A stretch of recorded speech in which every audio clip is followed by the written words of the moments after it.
तो दया आ गई गोबिल को। गोबिल ने कहा कि देखो हे ब्राह्मण देवता, मैं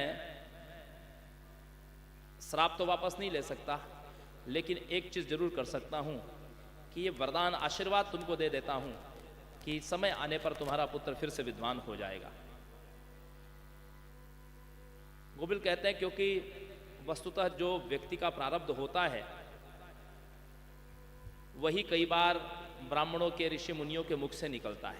प्रकृति जो कराना चाहती है, किसी ने आपको आशीर्वाद दे दिया कि आप पुत्रवान हो जाएं, ऐसा नहीं कि उसके कहने से आप पुत्रवान हो गए। जो होना रहता है वही महापुरुषों के मुख से निकलता है। गौतम जी ने अपनी भार्या को ये आशीर्वाद दे के श्राप का परिमार्जन किया कि भगवान की चरण रज से तुम्हारी मुक्ति होगी। तो क्या भगवान अहिल्या को तारने के लिए गौतम ऋषि के वचनों को सिद्ध करने के लिए राम बनकर के प्रकट हुए थे? नहीं, उनका तो अवतार लेना पहले से ही सिद्ध था और उनको जनकपुर जाना है धनुष भंग करने, वो भी पहले से तय है। और मार्ग में गौतम ऋषि का आश्रम पड़ने वाला है, ये भी तय है।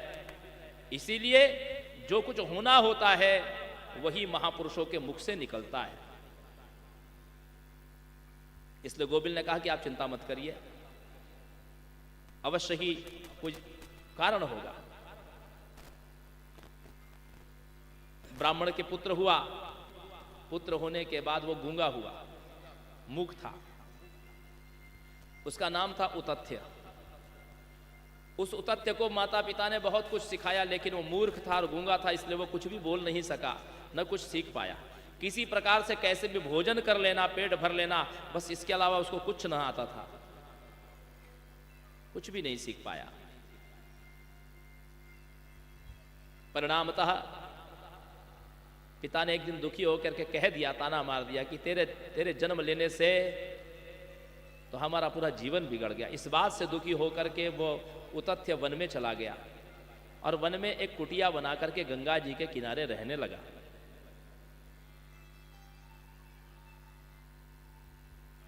उसने मन में एक दृढ़ संकल्प ले रखा था कि मैं कभी भी झूठ नहीं बोलूंगा, झूठ कभी नहीं बोलूंगा। और उसकी यह आदत जो थी वो ग्रामवासियों को पता थी, इसीलिए लोग ग्रामवासी उसको सत्यव्रत कहा करते थे। वे जानते थे कि ये कभी झूठ नहीं बोल, यद्यपि मूक था लेकिन कभी झूठ का आश्रय नहीं लेता था। और उसकी यही बस एक संकल्प उसका था जीवन में। कुटिया में उतथ्य रहते थे, सत्यव्रत। एक व्याध धनुष बाण लेकर के शिकार करने के लिए निकला था। उसकी दृष्टि एक वराह पर पड़ी, उस शूकर को उसने बाण का संधान किया तो बाण उस वराह को लगा और उसका शरीर जो था वो शरीर से रक्त की धारा बह रही थी और वह वराह उतथ्य की कुटिया के पास में आ गया कि अग्रे प्रजंतम रुदिराद्र देहम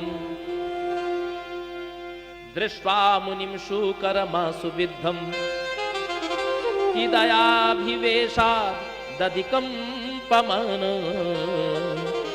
सारस्वतम बीजमथोच्चचारः। उसके शरीर से रुधिर की धारा देखते हुए सत्यव्रत को उस पर बड़ी दया आ गई और दयाभिवेशात् दधिकंपमानः, दया के कारण उसका शरीर कांपने लगा। और सत्यव्रत ने कहा, सत्यव्रत ने उसको वहां से हटाना चाहा तो उसके मुख से क्या निकला? आई आई।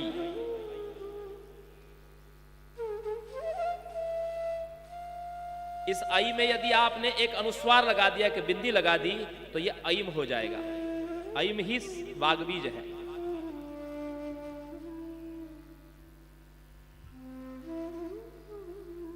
सारस्वतम बीजमथोच्चचारः, उससे सारस्वत बीज का अस्पष्ट उच्चारण किया। स्पष्ट नहीं है, अनुस्वार रहित है।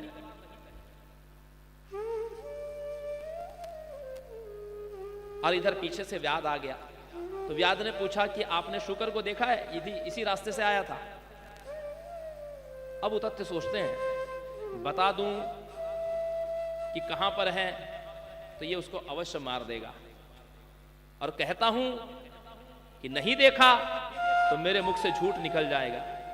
मुझे अपने सत्य की भी रक्षा करनी है। इसलिए उतथ्य कहते हैं, उतथ्य मन में विचार कर रहे हैं कि सत्यम न सत्यम खलु यत्र हिंसाम दयान्वितो चानृतमेव सत्यम हितम नराणाम भवति हयेन तदेव सत्यम न तथान्यथैव। याद रखिए, सत्य वही है जिससे किसी की भलाई होती हो। दयान्वितो च अनृतमेव सत्यम, वो झूठ भी सत्य के समान है या सत्य से बढ़कर है जिसमें दया छिपी हो।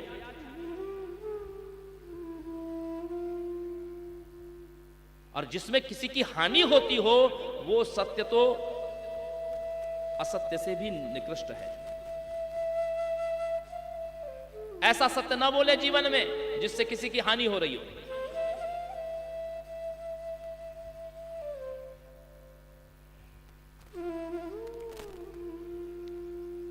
एक बच्चे की मां गुजर गई तो उसके पिता ने दूसरी शादी कर ली, दूसरा विवाह कर लिया। सौतेली मां उस बच्चे को उस तरीके से प्रेम नहीं करती थी जैसे पहली मां करती थी। बेचारा बच्चा अपना दुख किसी को बता नहीं पाता। एक दिन पिताजी ने पूछा कि बेटा ये बताओ कि नई मां और पुरानी मां में कौन सी मां अच्छी है। तो बेटे ने कहा कि मेरी नई मां जो है ना बड़ी सच्ची है, वो सच बोलती है, और मेरी जो जन्म देने वाली मां थी वो झूठी थी, बहुत झूठ बोला करती थी। कैसे? पिता ने पूछा कैसे? तो बेटे ने कहा कि पिताजी जब कभी मैं शरारत करता था तो मेरी मां मुझे कहती थी कि आज तुझे मैं खाने को नहीं दूंगी, आज तूने बहुत शरारत की है तो आज मैं तुझे दंड दूंगी, आज तुझे भोजन नहीं दूंगी। लेकिन जब मैं सो जाता तो मुझे जगा करके अपनी गोद में बिठाती, अपने हाथों से मुझे भोजन कराती।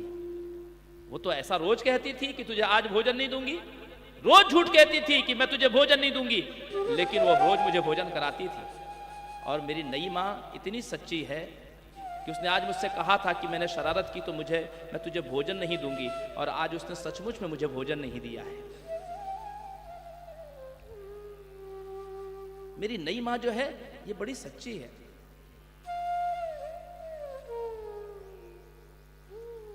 सत्यम न सत्यम खलु यत्र हिंसा दयान्वितो चानृतमेव सत्यम। आप कितना सत्य बोलते हैं, कितने नियम धारण करते हैं, इस बात का बड़ा महत्व नहीं है।